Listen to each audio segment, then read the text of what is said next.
Welcome to Canada's podcast. Hello, I'm Mario Toneguzzi, and this is Calgary's podcast on Canada's Podcast Network. Joining me today is Paula Worthington, who is principal of Worthington PR Story. Thanks for joining us today, Paula. Happy to be here. Let me just start by asking you what Worthington PR Story is and what you do. Our core purpose is to help brands share their stories with the world, which is something that we're really passionate about. And we do that in a few ways. We focus on three key areas, one being public relations, one being social media, and then the third being stakeholder communication. So everything from media relations to issues management to videography, photography, graphic design, social media strategy, basically all of the modern ways that brands, companies, and people want to tell their stories. Tell me why it's important, that storytelling. And I think that's one of the key things I think a lot of communications and PR companies fail to do and fail to look at that aspect of why it's important to tell your story as a company and as a brand. Well, I think at the core, stories are memorable. They're the way that we connect with each other. So if we look back to, way back when it was oral storytelling, that's how traditions lived on. That's how the next generation knew how to do things. That's how people entertained each other. Then you invent the printing press and we start mass producing books. And again, that's a great way of sharing knowledge, sharing information, entertaining, inspiring. And here in 2021, how we tell stories has in some ways changed drastically. We still absolutely love to tell stories in a group around a circle, just like they did thousands of years ago. We still love to pick up a book, but we're now in a struggle of technology where people are bombarded by messages and bombarded by stories and bombarded by varying degrees of truth and in some essence. And being able to tell a story and create that connection with people, I think is really important. And it helps to build from a business perspective. I think good storytelling helps build loyalty, helps build brand retention. It helps people connect, whether it's with another person or with a business, and helps even the consumer create a place of meaning for themselves in the world. So when did you start your own company? Early 2018. Okay, and give me a little bit of that background of how it came about and why you wanted to start your own company. I think I'd always been intrigued by being an entrepreneur. It was a long road to get there. I built up my career over the span of about 15 years, starting out in the not-for-profit and charity side, then moved to corporate PR, working in the ski and sport industry, and then working with WestJet on their marketing team. And then I went agency side for about 9 years. And then from there, realized it might be great to kind of create my own thing. And I'd learned a lot from amazing leaders throughout those years in my career. And I wanted to be able to choose the brands I wanted to work with, choose the team I wanted to work with, and be able to create something from the ground up was really inspiring for me. I knew it would be a ton of work, which it is, and I'm sure we'll talk about that. But for me, ultimately, to be able to put my own style towards what I wanted to work on and how I wanted to do it was really what propelled me forward. Okay, so I don't want to use the word cushy, but you had a nice cushy job and before starting your own company, right? And with and it's up to you if you want to mention the company name because it's a competitor in some ways right now. But was it scary to leave something that was stable, secure, to venture out on your own?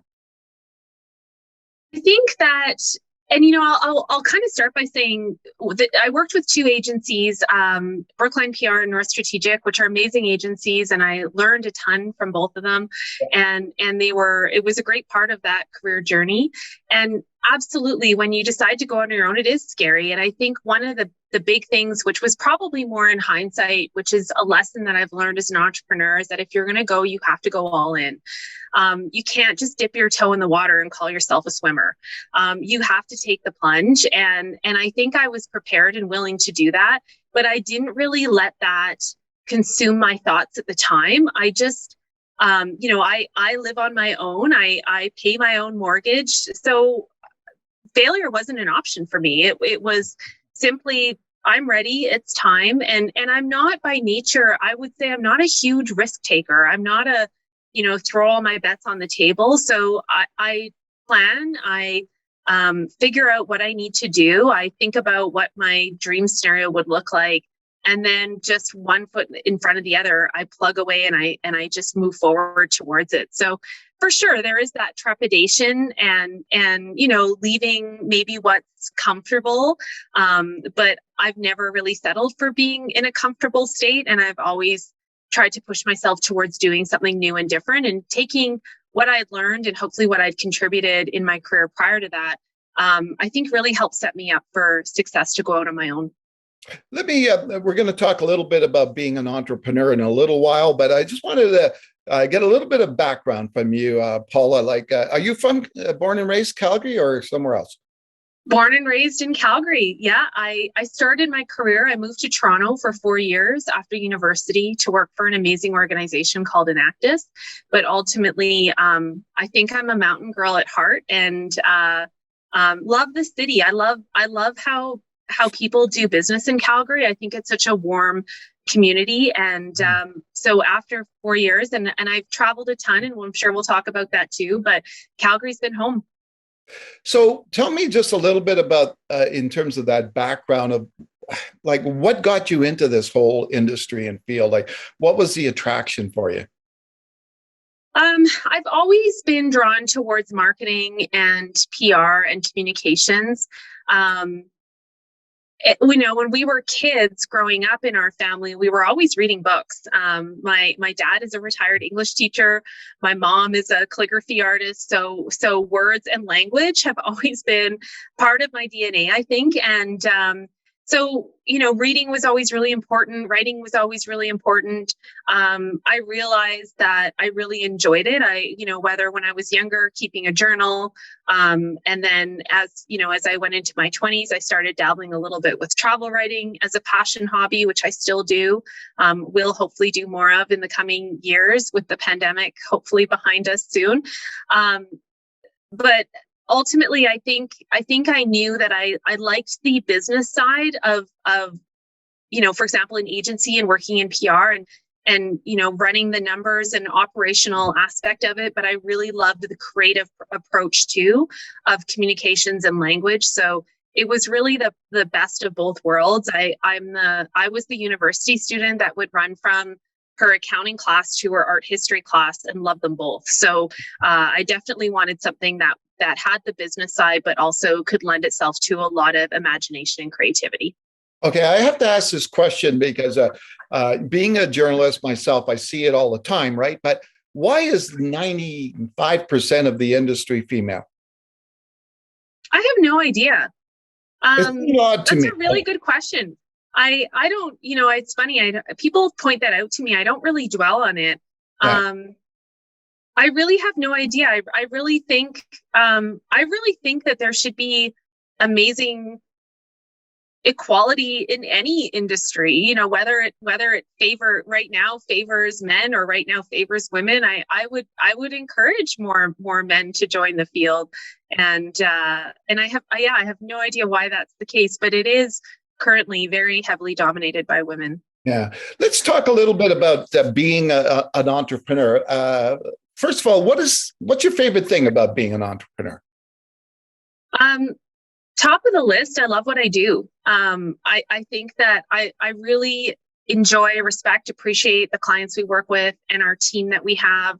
And being able to step inside of an organization and help make a difference and help them move the needle forward, whatever that may be, whether it's a corporation, whether it's a charity, whether it's an amazing entrepreneur, being able to kind of, on an agency level, dabble and get to know a lot of different industries. And, similar to probably your career, Mario, when you were a journalist, is you get to get a glimpse and insight into all kinds of different fields and lots of different leadership styles and people. And ultimately, when we know that we're helping them make a difference and helping achieve goals together, that's really rewarding. What on the flip side, what don't you like about being an entrepreneur? Well, on the flip side, when you love what you do, sometimes it can be hard to turn off. There's always something else to do. There's always something you can be working on.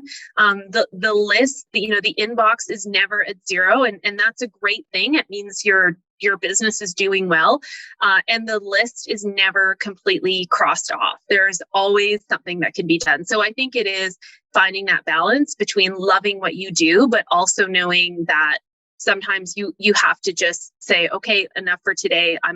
Tomorrow's a whole new start. Paula, do you know Paul Van Ginkle? The artist. The artist. Okay. Yeah. I got to tell you a story, and I'll ask you a question after that. But Paul's a good friend of mine. Paul was with the Calgary Herald years and years ago, and then decided to pursue a career as an artist. And he's now a really internationally known artist with his work. But I remember talking to Paul one day, who said to me that the toughest thing for him was juggling two things, right? Number one was what he does, which is an artist. He's an artist. Second thing is he's also a business owner, right? So you've got the work, and then you've got the business part of it. And you know what? I understood completely when I ventured out onto my own after my years at the Herald, what he was saying. How do you juggle those two? Like, it's in some ways it's two jobs in one, right? For sure. I'd say there's almost there's three. There could be more, but there's the business, and there is the, all the things to do to keep a business organized and running and growing and all of that. There's the work itself, which I still love. Some people love running a business because they love running businesses. I really love the work. I roll up my sleeves. I get in there, you name it. And then the third piece I'd say is kind of that high level imagination and creativity side, where you're just thinking about really fresh, new ideas, new ways of things that implement within the company, or new campaign ideas for clients. Yeah. And those are the ones I find are the most gratifying, but that can be the time that's difficult to get. So I find my best ideas often come from a great walk or a great run. So I'll set out, leash up the dog, head out somewhere, usually first thing early in the morning, with no intention in my head. Yeah. I might say, okay, I want to think about this upcoming campaign, and then I drop it and I just go and I try and immerse myself in nature. And usually 9 times out of 10, I'll come back with whatever I needed to figure out. So sometimes people sit at their desk and they're racking their brain and they're trying to figure out the solution. And for me, it's stepping away from it. Ideally getting outside, getting into the woods, getting into nature, and just letting the ideas flow. And sometimes I'll even bring a little notepad, or I'll mark a note in my phone if something kind of comes to me, and I can just write it down and then continue on my walk. And that's kind of how I try and find that balance. It's interesting you say that, because I'm the same way. I find that when I go on my walks, especially in my neighborhood, a lot of trees and stuff like that around, in a forest, etc.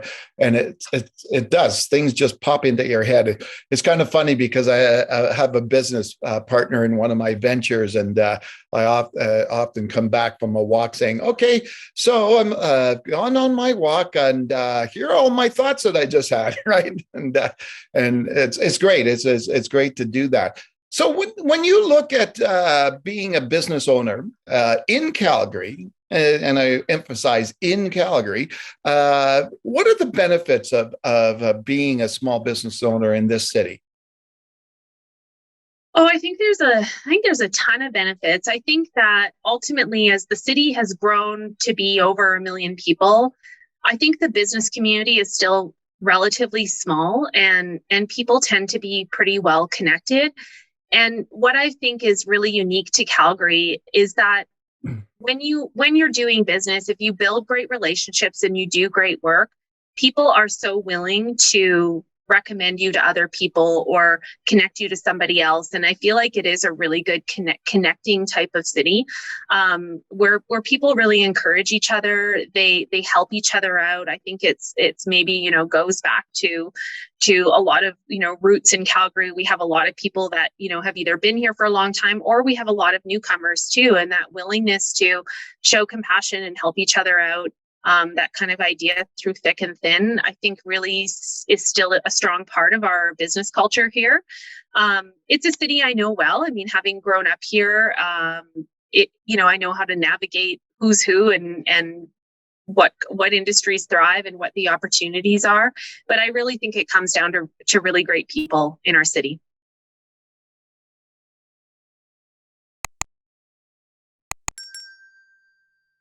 The best piece of advice you've ever received on being an entrepreneur? I've received so much advice, and I, there's so many things I can think about. I think ultimately, though, you have to, it kind of comes back to that idea of doing what you love. You really have to love it. You can learn a new skill, and you can learn to apply a new piece of technology to your business. But ultimately, at the end of the day, if you don't love what you do, and if you're not making a difference, then what's the point of doing it? So for me, it's always been led by passion. It's always been led by wanting to support others and wanting to make a difference. And if I didn't have that, I don't think I would be able to be as successful as I am. Yeah. So when you talked a little bit about turning it off, right? In the day, and it's tough, right? It's tough. If you're a business owner yourself, because you got so much going on, but then also the plugged in world that we live in, right, makes it even more difficult. So I'm just curious, and I think you mentioned, I know you mentioned, but travel is a big thing for you. What kind of things do you do? We'll talk a little bit more specifically about travel in a second, but I'm wondering if other kind of things you do throughout the day to kind of step back and relax. Yeah. It's always a work in progress, I think, for all of us trying to find balance. I've tried to revert to getting up a little earlier, but not necessarily with like get up earlier and then feel like you have to get 15 things done before 8 a.m. Yeah.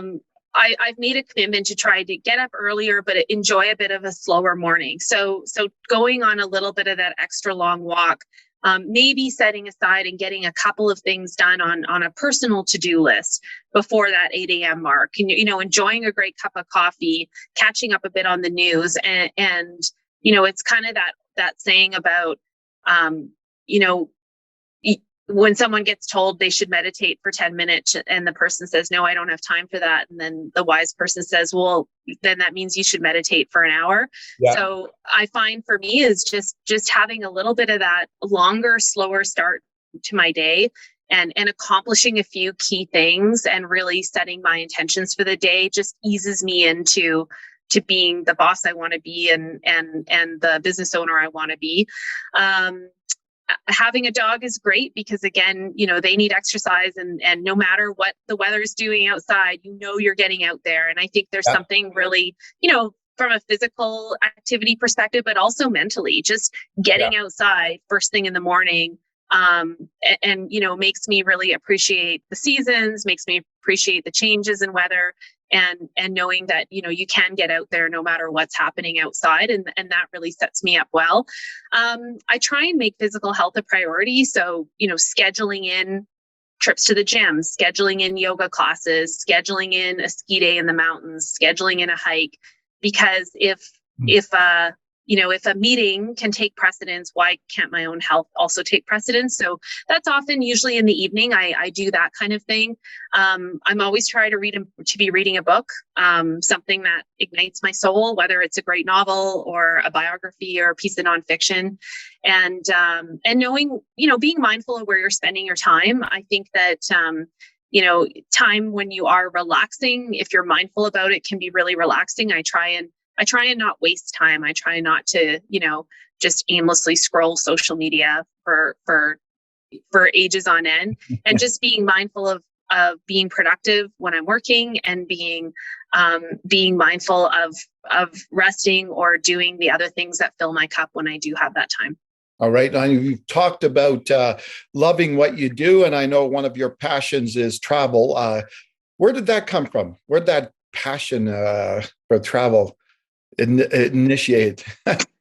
Good question. It's probably a little bit in my blood with my family.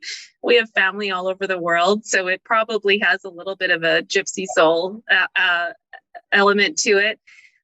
It's funny though, as you know, a passion of mine over the past probably 15 years has on the side been doing some travel writing and photography.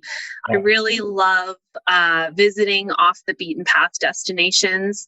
The last 20 months has been challenging because that's had to be shelved a little bit, but I am looking forward to doing more of that. For me, capturing the world through a lens and being able to walk around somewhere new with a camera in hand is always been gratifying.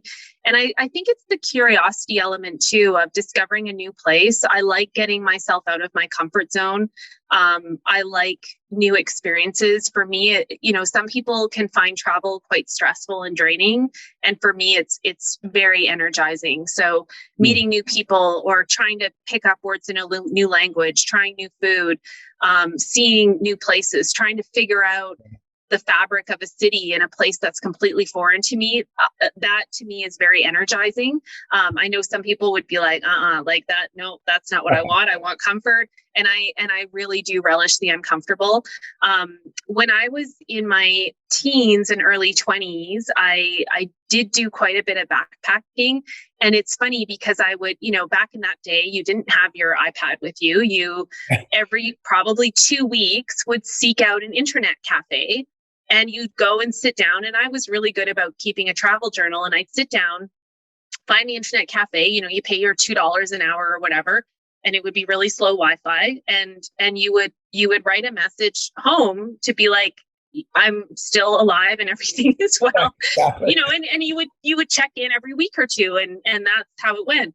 And so I would try and add substance to my notes home. And I would go back and I'd be sitting there in the internet cafe and I'd have my journal and I'd kind of pull the best of, and I'd start, a little bit a la Bill Bryson, start writing things that had happened to me. And I tried to always use a little bit of element of humor and, things that were surprising, embarrassing, what I saw, what I felt. And as the trips went on, I didn't realize this, but people would, I'd send it to core friends and family, but they would start sharing it. And the next thing you hear from someone and being like, oh, someone in my office sent me this email about you being in, Bali or whatever it was. And so I'd realized that people were actually really, really looking forward to these emails. And then they were starting to share them around. Like, this is pre-Facebook. And so that to me was really rewarding and gratifying. And so it just, I think from there it became an opportunity to start to use bigger platforms. And as much, the business is my core time and my core work, but being able to fill my bucket by going out, having great experiences, experiencing destinations in a way that some people don't, or going to places that people maybe don't give a second thought to, it has always been really rewarding. And I've had an opportunity to see some amazing parts of the world, and also discover a lot of really cool places in Canada that I think are amazing and incredible. And I think that people should, and hopefully they have over the past 2 years too, is taken more opportunity to kind of explore our own backyard right where we live, but also, getting to know and understand all the different elements that make our country what it is, because ultimately that's what's going to keep us together versus dividing us. So I'm curious, how many countries have you visited? I don't have an exact count. 30 something. Oh my. All righty. I'm going to go into some rapid fire questions. Okay. Sure. Okay. Super. Favorite drink? Coffee. Favorite food?